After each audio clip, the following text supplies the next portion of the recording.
being a landmark, though, we always have to call it Tribune Tower. So we never have a different name, even though Tribune no longer has offices inside the building.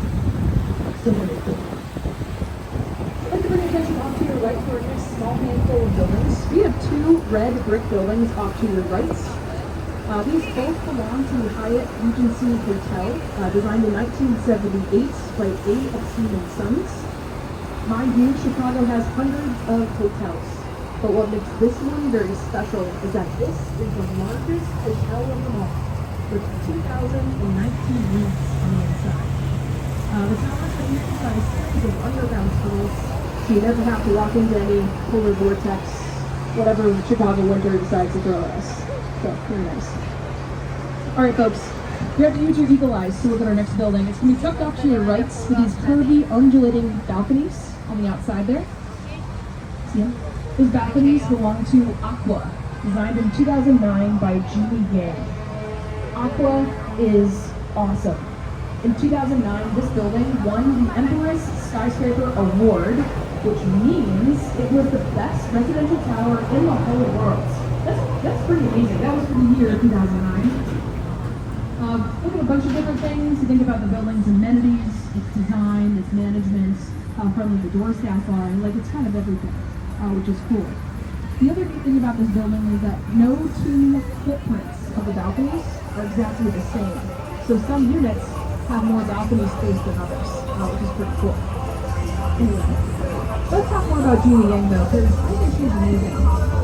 Jeannie Yang is incredible. She's from Illinois. It doesn't matter about this one so much. But our most recent project is a brand new skyscraper coming up on your right. Let me introduce you the St. Regis. The St. Regis was completed in 2019, designed by Jeannie Yang. 3 interconnected high-rise buildings that get taller as they go westward. A couple things about this building. If you look all the way up, you'll notice 2 floors are missing something. They're missing glass. Kind of interesting. It's actually definitely done on purpose. In architecture, we call this a pass-through. Those 2 floors are completely free and open to allow wind to travel right through the building. And that's to make sure none of this happens. Skyscrapers are built to be very flexible. They will move in the wind, right? But if you're paying a lot of money to live in a fancy penthouse, you probably don't want to take motion sickness pills before you go to bed. So that helps alleviate some of that serious stuff.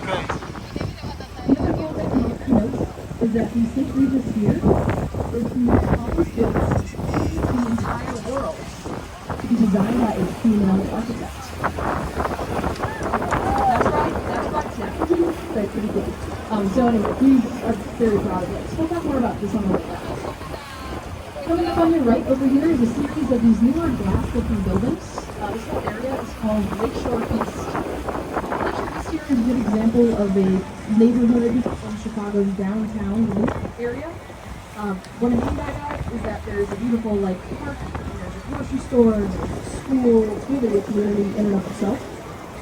But I'll tell you what, this whole area off to the right is so brand new. That if you rode this very boat tour about 30 years ago, this whole space is once a 9-hole golf course. Just grass and asphalt, none of what's existed. Even the Riverwalk, that wasn't really there either. So a lot has changed since. And if I had to bet, I wish I had my solar equipment included at the Isle of Chicago Golf Course at the bottom of the Chicago River right here too, and some good golf course. All right. So folks, one of my favorite stories about Chicago